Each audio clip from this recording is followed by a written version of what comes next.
Live from Singapore, this is BBC News. Israel strikes targets in Iran hours after Tehran launched ballistic missiles towards northern Israel in the first such exchange since the ceasefire came into force in April. Ukrainian President Volodymyr Zelensky concludes defense talks with the leaders of the UK, France and Germany at Downing Street. Kim Jong-un prepares to meet Xi Jinping in Pyongyang as China's president says the friendship with North Korea is invincible. A powerful earthquake hits the Philippines, triggering tsunami warnings across the region. And coming up on Business Today, American hoteliers warned the World Cup bookings are falling below expectations as tourists stay away.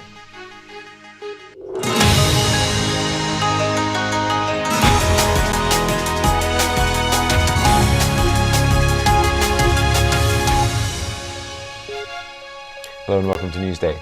We begin with breaking news out of the Middle East, where Israel says it has struck military targets in western and central Iran. It comes just hours after Iran fired multiple waves of missiles at Israel, the first time it's launched attacks since a ceasefire came into effect in April.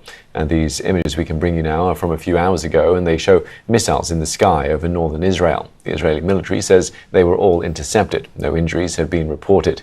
Iran's Islamic Revolutionary Guard Corps says the attacks mark the beginning of a full week of continuous strikes. US President Donald Trump had earlier urged restraint by Israel. He told US media ahead of a phone call with Benjamin Netanyahu that he would urge the Israeli Prime Minister not to retaliate. Well, for more, we can speak with our BBC Persian Washington correspondent, Kashaya Junaidi. Kashaya, it seems like Israel has not heeded President Trump's request not to retaliate, and things have escalated since we spoke to you an hour ago. Yes, it seems so. And the Iranian state TV just reported that explosions had been heard in Tehran, Tabriz, northwestern of Iran, and as well as Isfahan, central Iran. Israeli military, the IDF, has also reported that in retaliation to Iran's attacks, they've hit targets in western and central Iran. There is no indication what targets have been hit in either state IDF statement or the Iranian television reports, and we don't know whether there are casualties or not. It's still in the very early stages of reports coming out of Iran, so we are waiting for more. All right, Kashaya, thanks very much for getting us across those recent developments. Kashaya Junaidi there. Now, in the past few hours, Iran says it targeted terrorist groups in Iraq. Meanwhile, inside Iran, state media is showing this video of what it claims are celebrations. These are images of pro-government demonstrations taking place in Tehran. Some of the protesters are carrying the flags of Iran and Hezbollah, the Iran-backed group that is considered a terrorist group by the UK and US, as well as other governments. Now, for more, we can speak with Behnam Ben Taleblu, a senior director of the Iran program for the Foundation for Defense of Democracies. Behnam, first get your reaction from what we've seen in the last hour or so then. Strikes by Iran aimed at Israel and now vice versa, Israel launching into Iran once again. Great to be with you, Steve. In essence, the Islamic Republic of Iran, and in particular the Islamic Revolutionary Guard Corps, have been trying to do something that they have previously tried but failed to do since April 2024, and that's to quote-unquote change the equation. We know for a little over a month and a half now at the negotiating table, Tehran was trying to link a potential deal over the Strait of Hormuz to a potential wider regional ceasefire to include against Israel vis-a-vis that country's campaign against the terrorist entity Hezbollah in Lebanon. Ultimately, you had a string of Iranian officials talk about further linking it. And then finally today, you've had ballistic missile fire from the Islamic Republic overtly, directly, and kinetically against northern Israel. It was a debate as to whether Israel would respond, given previous comments by President Trump today, talking about restraining Israel, talking about still having the Islamic Republic, come to the negotiating table, and that the regime got its shots in. But in essence, now Israel has just responded to at least 4 different cities, reportedly. All of them are home to military facilities, and one of them, Kermanshah, is in western Iran and is where the Islamic Republic is believed to have fired those ballistic missiles hours ago. So, Behnam, the ceasefire then pretty much done for? Are we back to the fighting and diplomatic efforts back to zero again? One could say that, but in essence, we've been living in a different war since the end of the 40-day war, and that's the war over the ceasefire.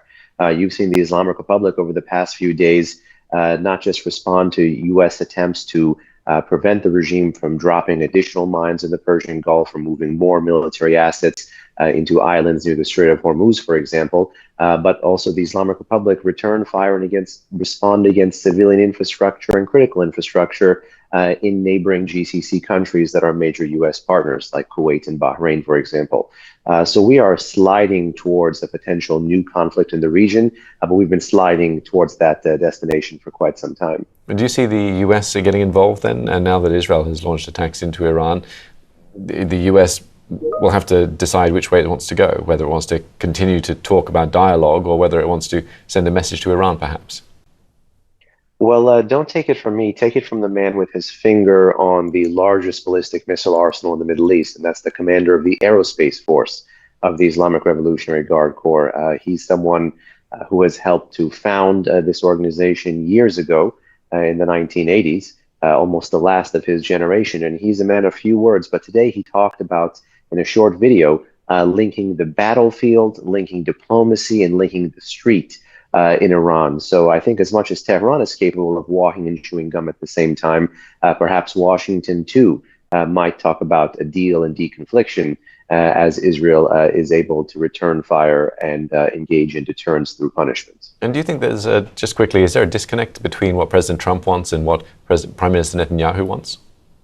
Certainly a few hours ago in the news, it looked like that. We're waiting now to see how the U.S. president and how the White House responds to the Israeli return of fire. If I had to guess, the U.S. may look to have both sides deconflict and de-escalate. But how the Islamic Republic responds to that, regardless of any kind of U.S. political or other kind of pressure against Israel, remains to be seen. Yeah, the IRGC have said that these strikes could go on for a week at the least. Benham, we'll leave it there for now, though. Thanks very much for your time, as always. Benham Talablu, a Senior Director of the Iran Program at the Foundation for Defense of Democracies. Now, Iran's fresh strikes come hours after Israel carried out deadly strikes on what it said were Hezbollah targets in the southern districts of the Lebanese capital, Beirut. Lebanon's health ministry says 2 people were killed and at least 20 others injured. Iran said the strikes were a retaliation to repeated violations of the ceasefire by Israel, including in Lebanon. Now, as strikes flare up across the region, I spoke to David Hale, former ambassador to Lebanon and special envoy for the Middle East, about how this escalation will affect peace talks. It's true that there's a linkage between our strategy to deal with the situation in the Gulf and Iran and events in Lebanon. But the fact is that because the Lebanese government is no longer subject to intimidation by Iran, it is itself actually engaged in negotiations with Israel, hosted by America, that have now had 5 rounds, and they're not deterred by these episodes. In fact, the common thread that brings these 3 countries together is the problem of Iran and Hezbollah, and an Iranian effort to reassert domination in Lebanon. Well, Israel as well seems to be ignoring President Trump's desire to reach a peace deal with Iran. Yes, it's obvious that the president wants to lower the temperature here because of the larger equities that we have at stake and his diplomatic plans, such as they are with Iran. But the ceasefire, if you look at the terms of the actual ceasefire that was agreed between Israel and Lebanon, it does allow a carve-out for Israel to act in self-defense. Obviously, there's an art in interpreting what is self-defense and what isn't. But that is, I think, what the Israelis claim is their right to respond when they are facing these kinds of threats. Well, Israel has claimed self-defense in Gaza, in Lebanon, and against Iran as well. I mean, there seems to be a big disconnect between what Netanyahu wants and what President Trump wants. Yeah, well, they'll have to work that out. But I doubt that there's ever going to be a point until there's an actual solid agreement that brings the Hezbollah, its weapons under control of the state of Lebanon, where Israel will dispense with that right of self-defense. Yeah, so where does that leave President Trump then?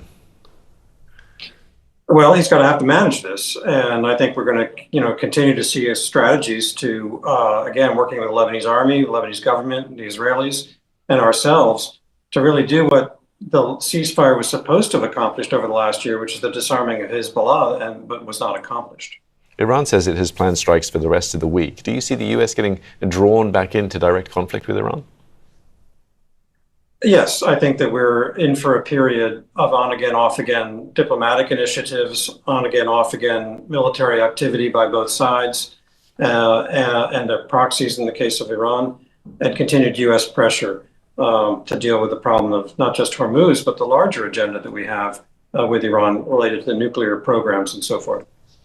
Ukrainian President Volodymyr Zelensky has taken part in peace talks in London, meeting with leaders from top European allies, including UK Prime Minister Sir Keir Starmer, French President Emmanuel Macron, and German Chancellor Friedrich Merz. And the leaders pledged to boost air defense production for Kyiv and offered support for a proposal for direct dialogue between Ukraine and Russia.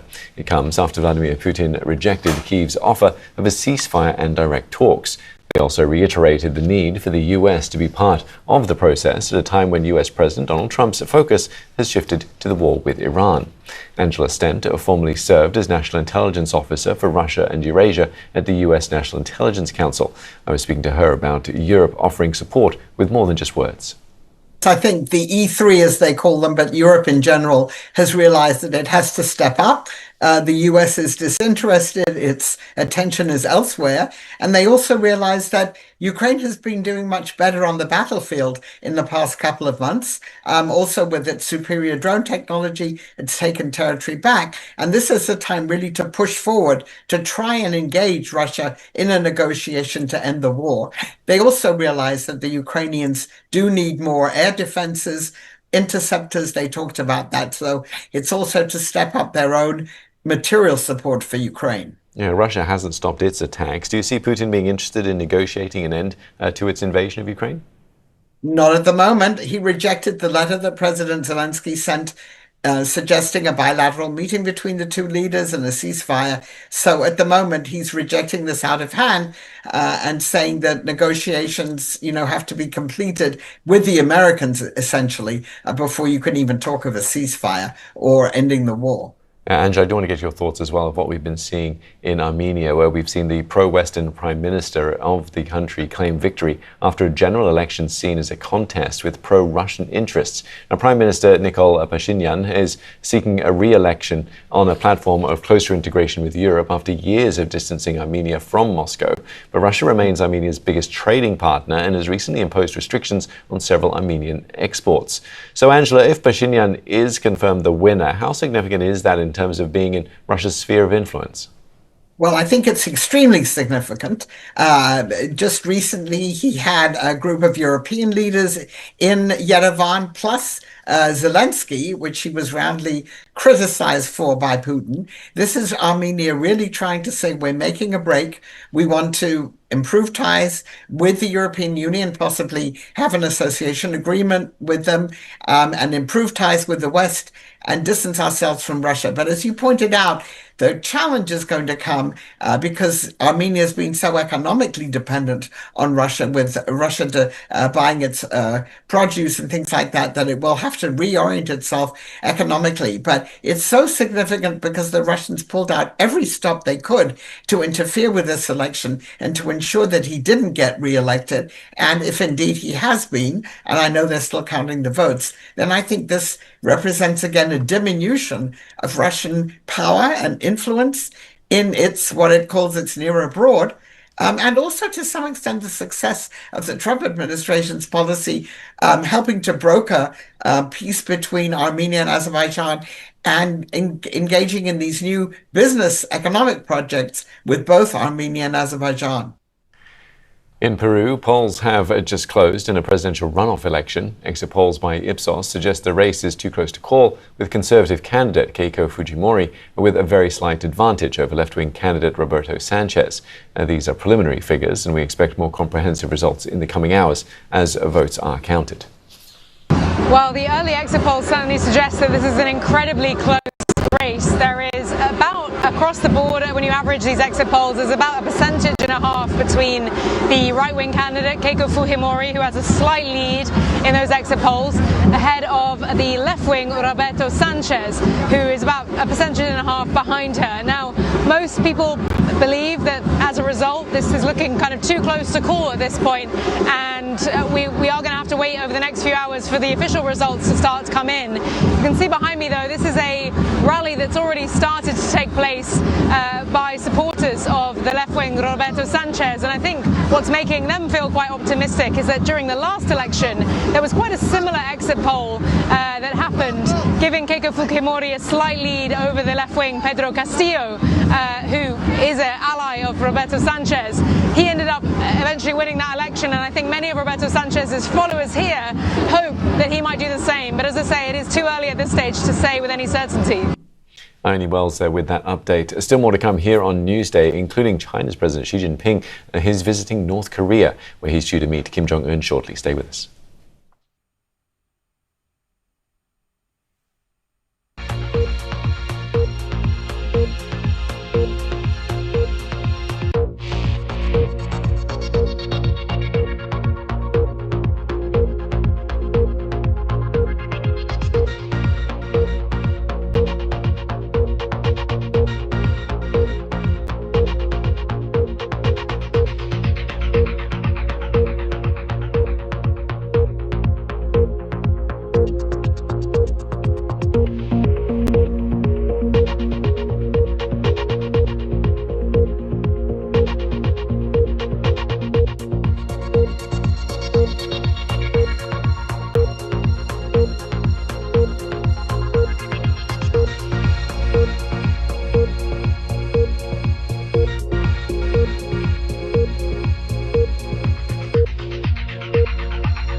You're live with BBC News.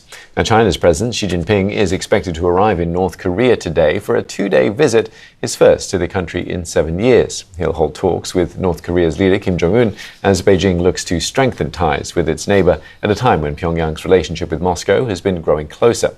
Ahead of the visit, Chinese and North Korean state media highlighted plans for deeper cooperation, with Xi saying the two countries would work together to oppose what he called hegemony and threats to regional stability. Joining me for more on this is Jean H. Lee, the presidential chair at the East-West Center at AP's former Pyongyang bureau chief. Jean, always good to get your thoughts on these things. And where do your thoughts lie first? I mean, what are you looking for with this meeting? Yes, Xi is on his way, as you said, the first trip in 7 years. And, you know, I will be watching very closely to see just how extravagant a welcome Kim Jong-un offers him, particularly in comparison to the over-the-top red carpet welcome that he gave the Russian president 2 years ago. With that visit, we saw the Russian flag fluttering across the city. We saw Putin's portrait up on the main plaza next to Kim's. And of course, the two leaders signed this mutual defense pact that has North Korea's neighbors very nervous, and I would say including Beijing. And so this is an opportunity for President Xi. You know, China had been North Korea's most important ally for so many years, but I would say that that relationship has been eclipsed in recent years by this burgeoning relationship between North Korea and Russia. So this is an opportunity for Xi to try to reassert and reestablish China as the neighbor or the ally with the most influence over North Korea. So we'll see how that goes. Yeah, and what will Kim Jong-un be wanting to get from hosting President Xi Jinping? For North Korea, of course, a type of visit like this by Xi will be treated in their propaganda as yet more proof that Kim Jong-un has reached a level of global importance, that North Korea has this stature, and that will certainly embolden him to carry out his mission. So there's always that concern that it strengthens his hold on power.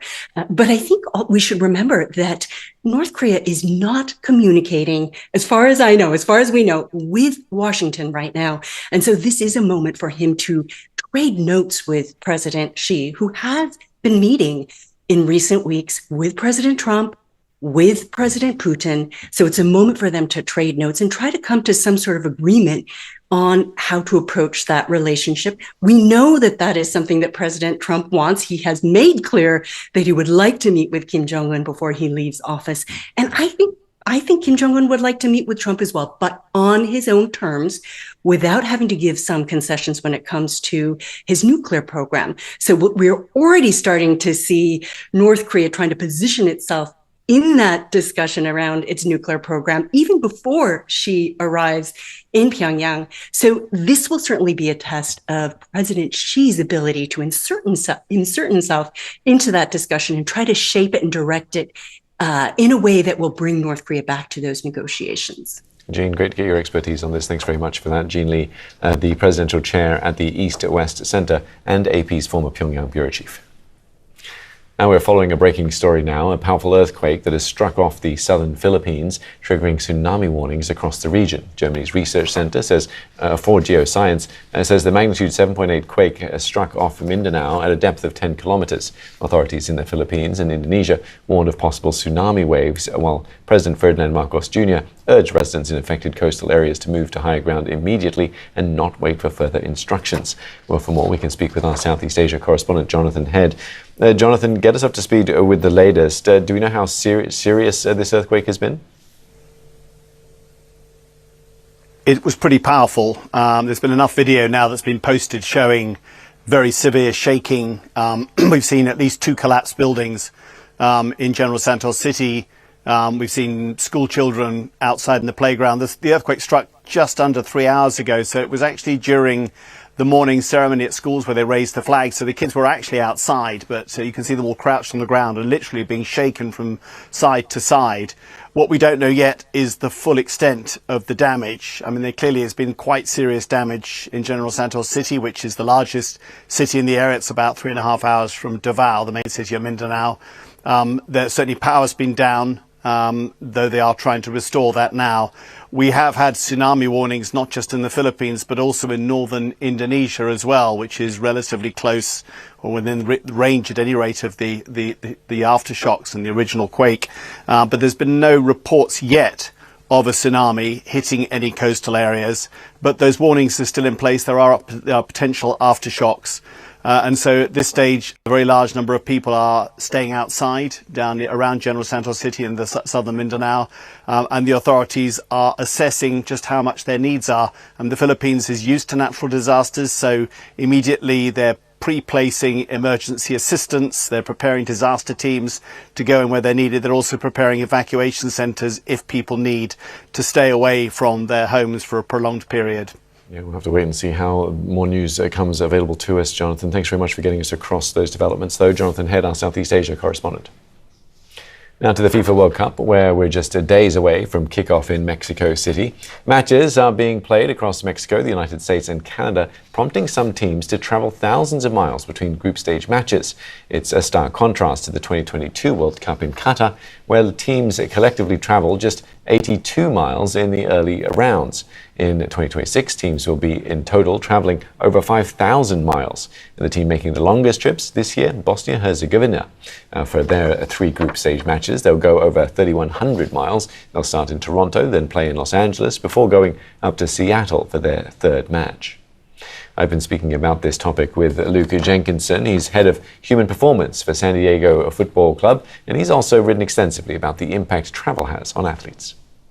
I think it's certainly a performance variable, and it's certainly something that, having worked in the MLS now for 4 seasons, that we see as something that can massively impact the physical outputs of the players, and both not just physiologically but also psychological in terms of their preparations and just the logistics of having to deal with 4 time zones, very different climates, and as you say, the 2 locations in Canada, the 3 locations in Mexico, with Guadalajara and also Mexico City being above 1,500 meters and 2,000 meters at Mexico City, certainly creates some big challenges for teams and their base location. And we're already seeing with some of the preparation games where federations have chosen to base themselves prior to the World Cup and who they've chosen to play against and in what locations. Yeah, with so many different variables, I guess the question would be about, is it a level playing field for all the different teams if they're all playing under different conditions, different time zones, different altitudes, in fact? Yeah, and I think that we'll definitely see that. You look at teams such as Mexico already, with 2 of their games being played in Mexico City and the other being at Guadalajara, and them also having the least amount of travel out of any of the 48 nations that are playing at the FIFA World Cup. And then also almost 50% of their players playing in Liga MX, so they're used to the conditions of Mexico being different to that of North America, well, of the United States of America and Canada as well. This is the largest format of a World Cup ever, 48 teams taking part. And given the the differences as you've described, I suppose those teams with better resources, better experience when it comes to sports management and sports science, they'll have an advantage, won't they?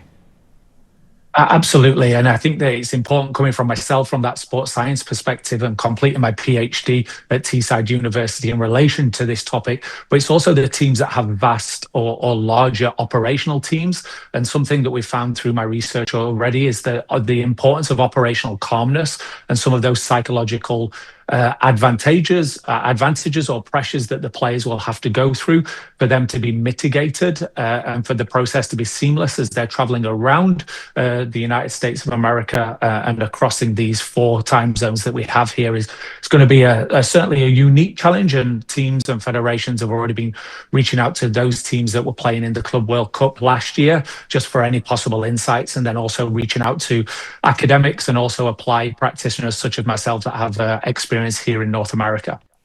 And before we go, a reminder of that breaking news out of the Middle East, where Israel says it struck military targets in western and central Iran, and it comes just hours after Iran fired multiple waves of missiles at Israel, the first time it's launched attacks since the ceasefire came into effect in April. Do stay with BBC News.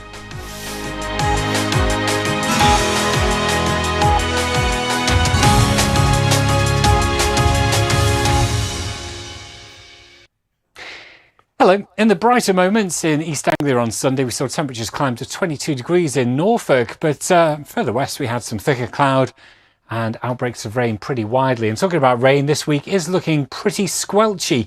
We've got bands of rain followed by heavy showers, followed by more rain and more showers. It's going to be one of those kind of weeks. At the moment, we've got some rain with us too, the heaviest of which is pushing into Wales and Western England, the rain clearing away from West Scotland and Northern Ireland. So it's here where it's going to be quite cool if we start off the Monday morning. Otherwise, temperatures around about 12 or 13 degrees. Monday sees the heavy rain push quickly into the Midlands and central southern England before sweeping into East Anglia in the southeast. Could be a few rumbles of thunder as that rain loiters into the early afternoon. Sunshine follows, so in that respect, it's going to be a much brighter day than it was on Sunday for many of us. But there will be lots of showers coming into the northwest. Some of those could well turn thundery, and our temperatures run below average for June again. Tuesday's a day of sunshine and showers, but the showers are going to be really widespread. That means many places will see several during the day, some of them turning heavy and thundery, but at least there will be some warm spells of sunshine between those showers. Although temperatures below average in the sun, it should still feel quite pleasant. Into Wednesday, more of those showers. Thursday sees some longer spells of rain, but there are signs that the weather could become more settled, sunnier and warmer into the weekend.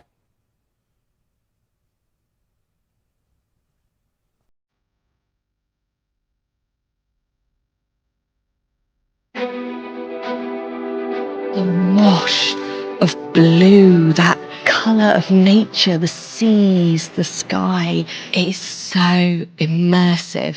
A lot of the fantasy that I have read is unsatisfactory for me because it's not interested in psychology. It's not interested in how people think or feel. I'm interested in people and the way they grow. If you are fully in the moment, you are totally responding in the moment to everything that's happening.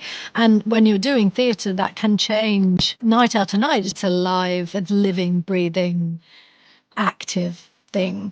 I suppose to the outside world, the most visible part of the London Film Festival is the red carpet. And this year it brought out some of the biggest names in the film industry. I think there's too little architecture in this world. We desperately need places that bring peace, that bring positivity. Inspiring arts and culture.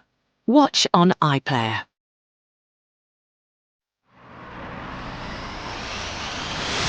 In Los Angeles, SoFi Stadium is gearing up for the World Cup. The grass pitch is laid, growing with the help of these lights. But the real showstopper hangs above the pitch, the infinity screen. It's the only 360-degree double-sided screen in any stadium in the world. Over 70,000 square feet of screen space, thousands and thousands of 8mm LED tiles. Cinematic creations are crafted just for this, the biggest stadia screen in the world. This is kind of the mecca of what you want to put your capabilities to the test and see what you can do in one of the most unique surfaces that the world has to offer. From immersive visuals to cashless concessions, all of SoFi's tech pulls fans deeper into the action. Watch on BBC iPlayer.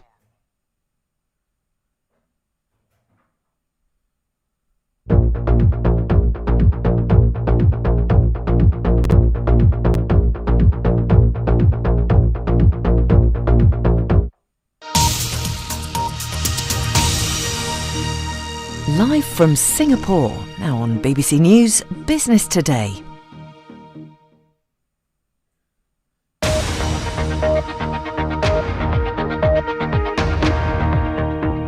OPEC Plus member countries agree to increase their oil output even though the Iran war is preventing some of them from implementing it. Plus, is the World Cup giving the expected tourism boost to the US? A new report representing 32,000 properties says it's not.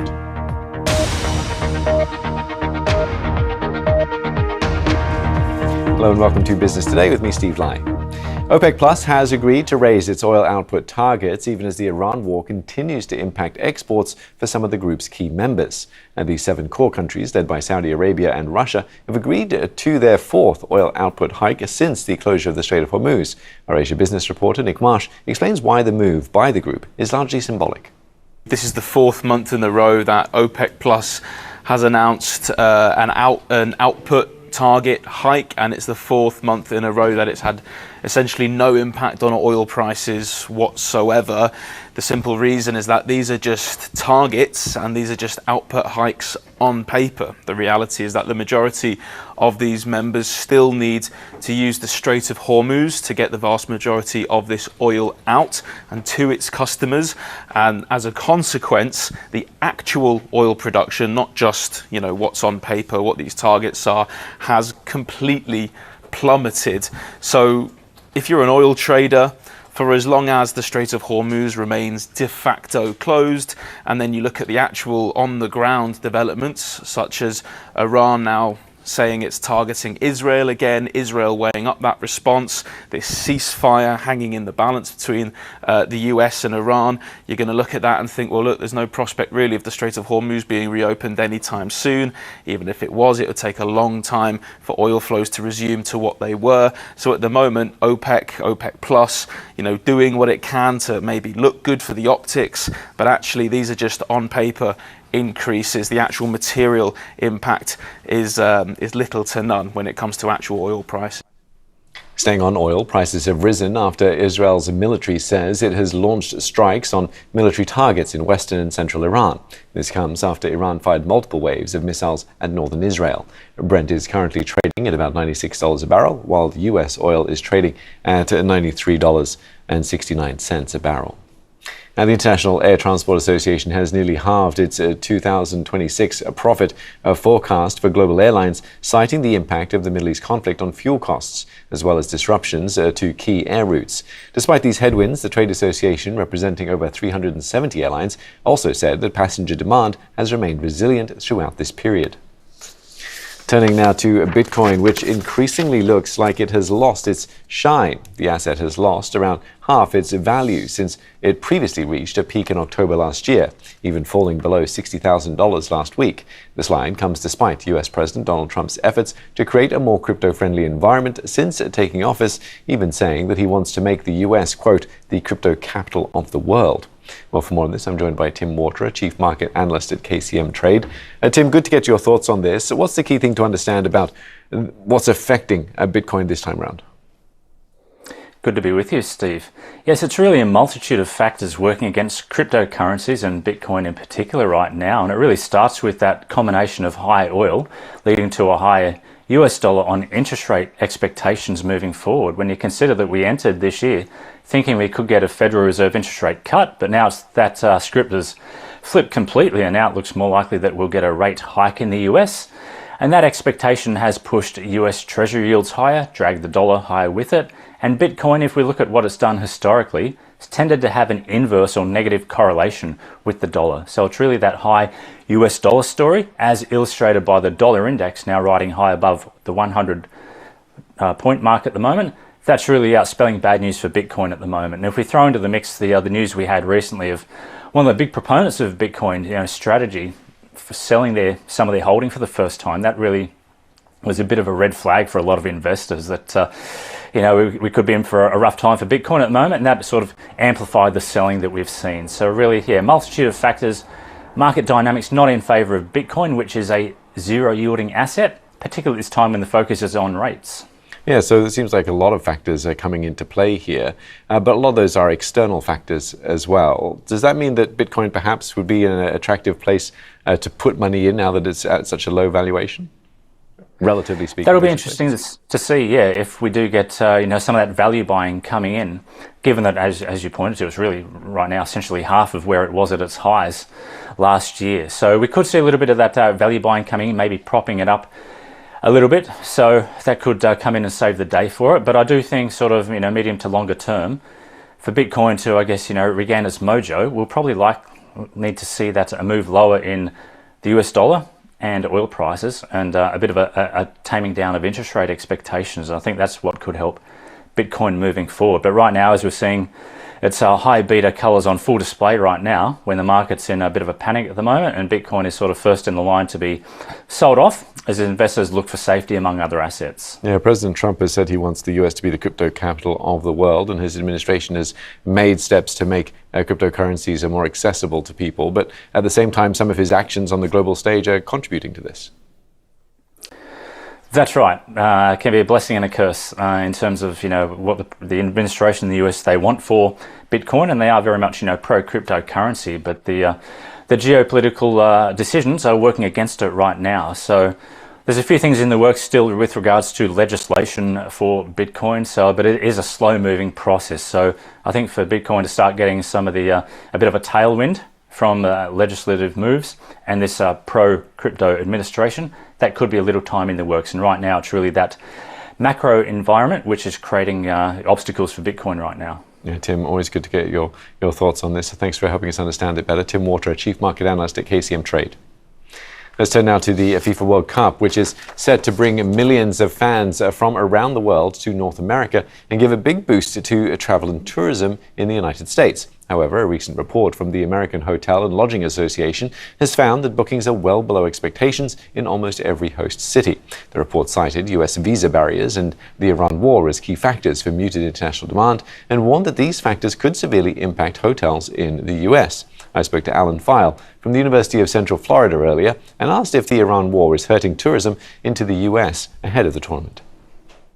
I'm not sure it actually impacts too many at all, Steve. I think that the report you quoted is a very, very credible resource in the United States. And it actually came out at the time when FIFA was releasing a lot of the rooms that it booked many, many months in advance. And I think there was a case of a slight overexcitement maybe on the part of FIFA. But it really reflects a reality check. And in many cases, it excludes all the people staying with visiting friends and relatives and in Airbnb. So I think what you find in these tournaments, as you get closer to the date, it starts this week, you see a very, very sort of sudden surge. And I think this weekend, we've had crowds of 90,000, 64,000, a sellout for the USA and Germany. So it's rather predictable when you get near to the actual event, the power of the World Cup really takes over whatever forces are thrown at it. Now, football isn't the main sport for the US or Canada even as well, and one of the other host nations. Do you think that's going to be playing a part in this, or do you think there'll be just enough critical mass to make this a successful World Cup? I think it's a lot bigger than people realize. If you believe the stats, it's as big as baseball now. So I think some people will be surprised, and just seeing the crowds coming through the airports at the moment on the screens, it's beginning to bubble. And I think the United States last had the World Cup in 1994. It's a completely different soccer landscape now. MLS is far more advanced. Messi plays here, obviously, and crowds of 50, 60,000 in cities like Seattle, Miami, Charlotte, North Carolina. It's not unusual now. So it's a very, very different place. I don't think the outside world realizes that the United States definitely moved on the soccer front. Yeah, and with that in mind then, do you think going forward this is going to be sort of another boost to that football, I know they call it soccer over there, I find it hard to do that myself, but football will continue to grow in the United States as a result? I think it will, and it's as a sort of youth sport in terms of, if you drive anywhere in the United States now, you see kids playing soccer. It took me 12 years to say soccer rather than football, but no, it's grown exponentially ever since I came here in 2012. It really has grown beyond all recognition, and I think the TV coverage in particular, it's exceptional over here.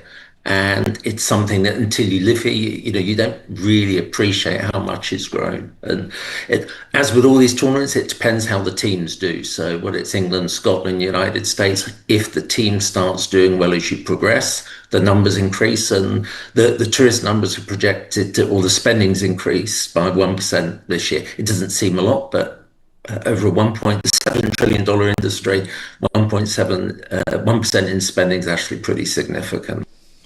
NASA astronauts might be heading to the moon in luxury fashion after Prada unveiled a new inner layer garment designed for them. The suit was developed in a collaboration with Axiom Space and features ventilation tubes knitted into the garment. NASA astronauts are expected to wear the suit in 2028 as part of the Artemis 4 project. Now a quick look at markets here in Asia before we go. They've just opened a lower. Japan's Nikkei 225 is down about 4%, while South Korea's benchmark Kospi index is down about 5.5%. I'll be back with more at the top of the hour. Bye for now.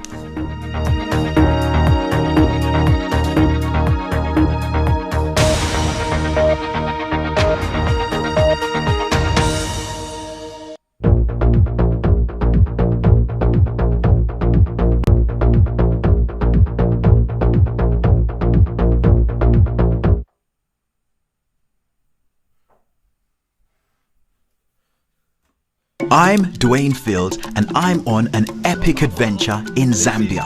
Join me as I take on the power of the Zambezi River, get up close with incredible wildlife, and make a splash on the edge of the mighty Victoria Falls. That's the travel show in Zambia on BBC News. North Korea's leader Kim Jong-un will receive a very special guest on Monday, Chinese leader Xi Jinping. We're expecting red carpets and an open-top car cruising down the streets of Pyongyang. But beyond the fanfare, this is a chance for Kim Jong-un to show off how powerful he has become. And for more on that, you can join me, Jay Kwon, on BBC News. I'm on a Turkish adventure, combining my love of food with history. And in the country's southeast, the dishes echo the old spice routes, and the stories reach back to the dawn of civilization. Join me, Julie Lynn, for World's Ultimate Adventures. Watch on iPlayer. I promise this isn't how I drive. Action. The director can come over to me and say, hey, I just want to add a little jerk here or an extra bump there, and in a few clicks of a button I can do that. This is the forefront of the technology. Why do we want a self-help network on the moon? There are no people there. There are no people yet. What's in my hands are tiny lab-grown brains. This is what everybody wants to get their hands on. Oh, I've dropped it. This is a really significant change in the game. What have you found already? 10 billion new genes. There are currently tens of thousands of untreatable diseases with existing tools. We think we can make a dent in that. This revolutionized all electronics. Technology like this is part of what will accelerate the capabilities of the future. We're developing and commercializing space-based solar power. We expect to have biocomputers consume hundreds times less energy. I'm part of something really major here that's never been done in video games. Tech Now. Watch on BBC iPlayer. You're currently under arrest for outrage and public decency. I'll explain to you the reasons for the arrest in a second. Sex offences on trains and at stations are on the rise. So we've got a live report here of a male making a woman feel uncomfortable, so I'm just going to raise the log. Covert police officers are intervening to stop sex offenders in their tracks. You've stared at her as she got on, and then as she sat down, you've continued. It's a race against time to get crucial evidence before it's lost forever.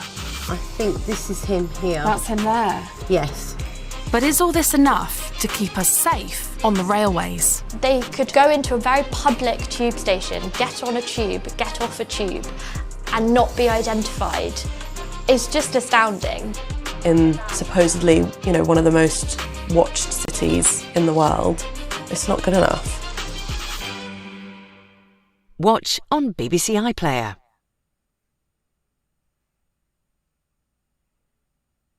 That booming noise that you hear from automatic, semi-automatic weapons, it was a pretty distinctive sound. Overlooking the Parliament building, which is going to dramatically change after tonight's results. That is the part of Lebanon that is now occupied by Israeli troops. It's not just what you see and you hear as the rocket lifts off. You can actually feel the force of it. There when the story breaks. BBC News. Now on BBC News, a roundup of the day's sporting action, plus talking points, analysis and original journalism. BBC Sport.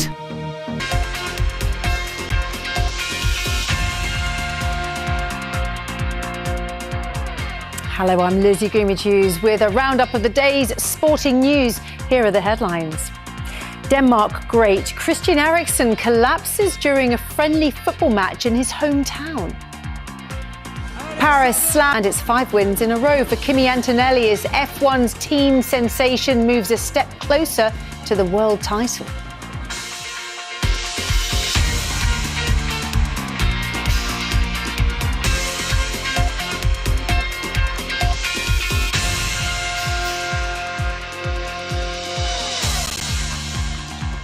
So lots coming up in the programme, but we're starting with the Danish footballer Christian Eriksen, who collapsed during an international friendly against Ukraine. The former Manchester United midfielder was playing his 151st game for his country in his hometown of Odense when he fell to the floor midway through the first half.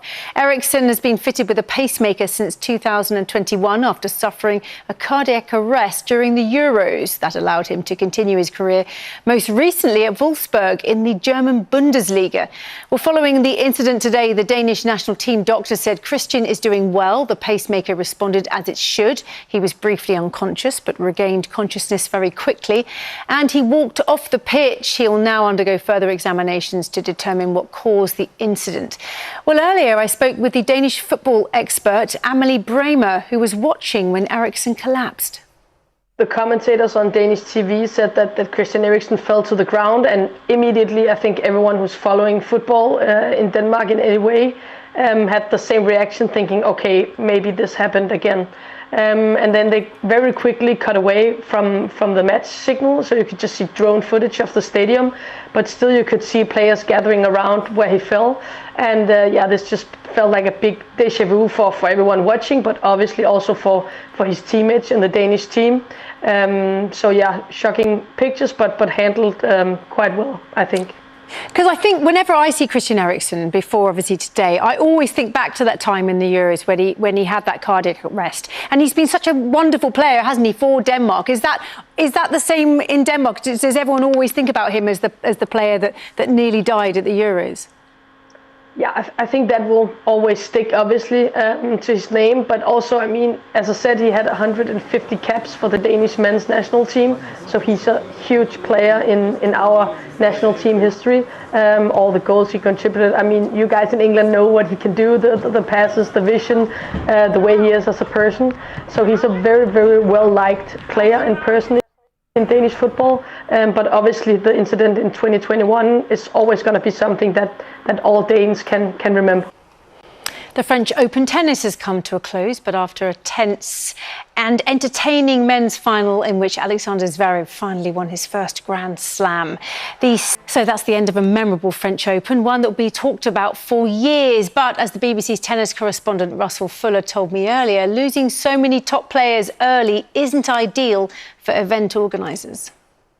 Well, I think it's a lot of fun when it happens, but I think the point is that the tournament promoters, and in this case the federations and the Grand Slams, would not want it to happen every single time they have an event, because the sport does thrive on its rivalries and the marquee names at the top of the sport. But this has been a wild ride and it's been a lot of fun. I have not covered a Grand Slam where both the men's and women's draw have been stripped of seeds as quickly as they were.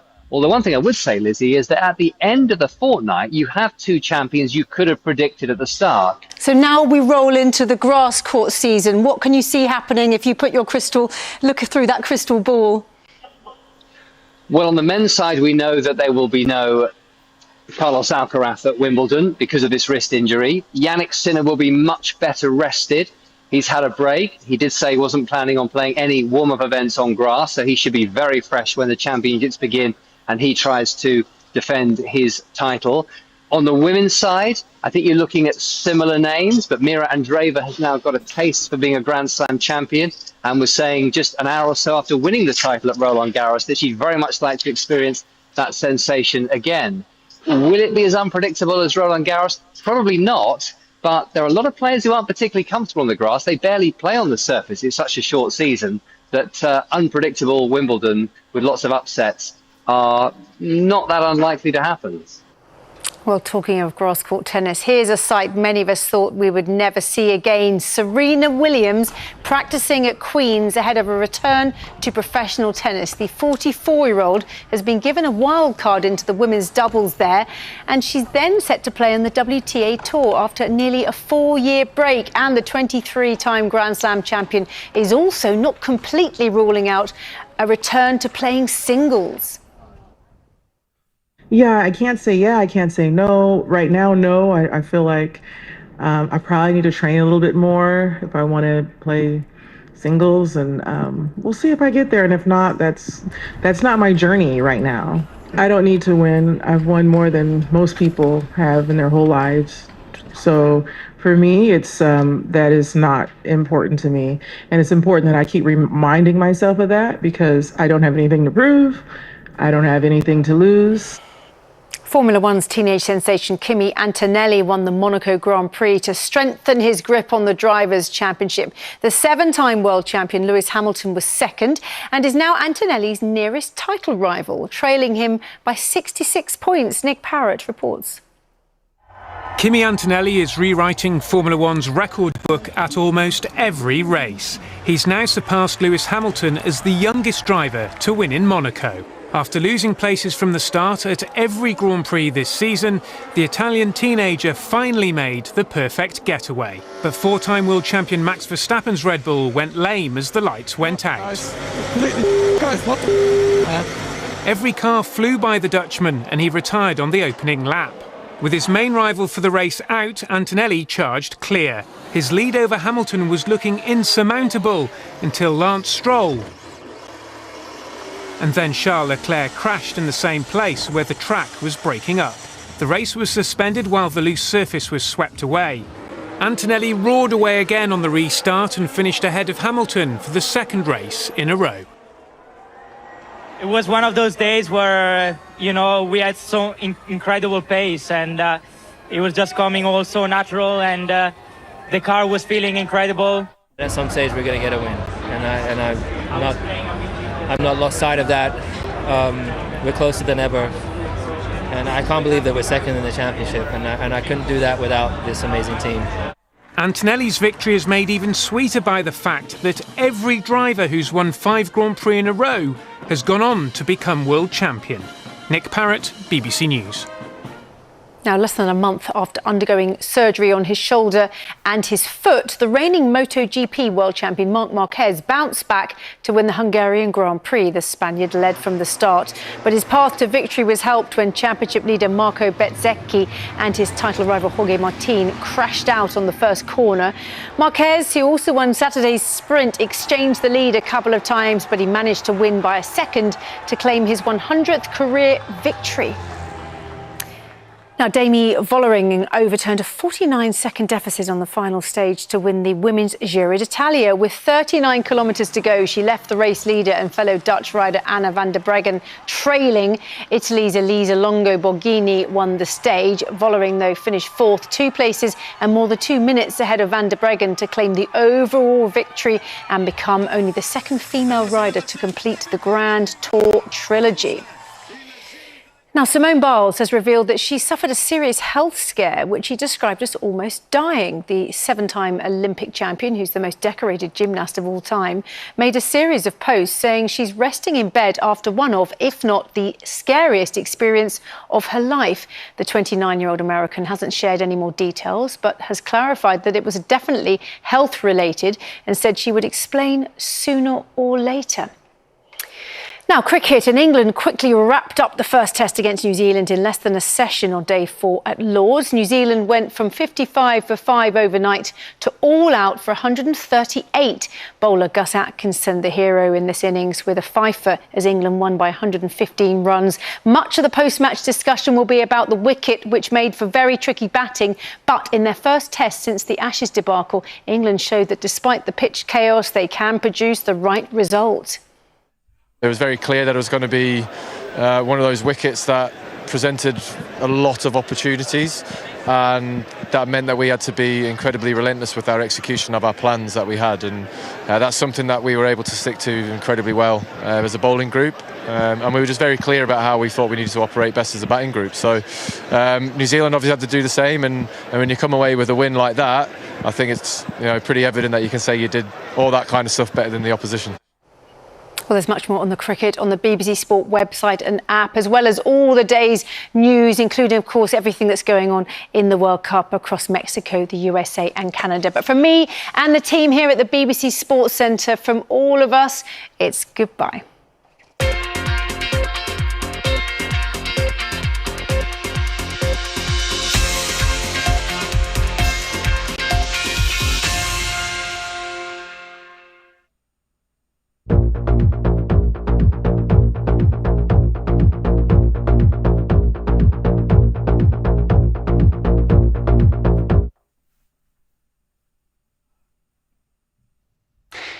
Hello. In the brighter moments in East Anglia on Sunday, we saw temperatures climb to 22 degrees in Norfolk, but further west we had some thicker cloud and outbreaks of rain pretty widely. And talking about rain, this week is looking pretty squelchy.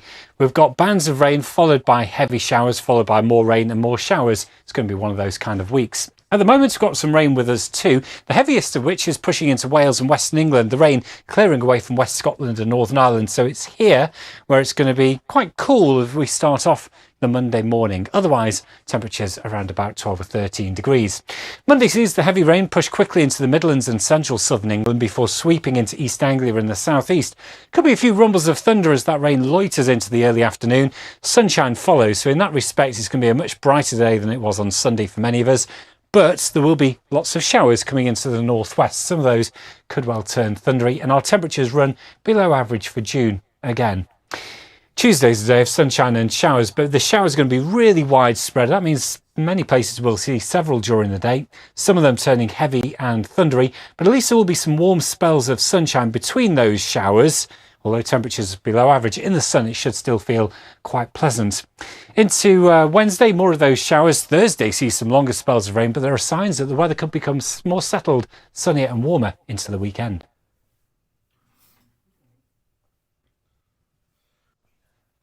There is nothing like driving into a moving story and not knowing what is going to happen. When we entered Damascus, it was full of rebels shooting in the air in celebration.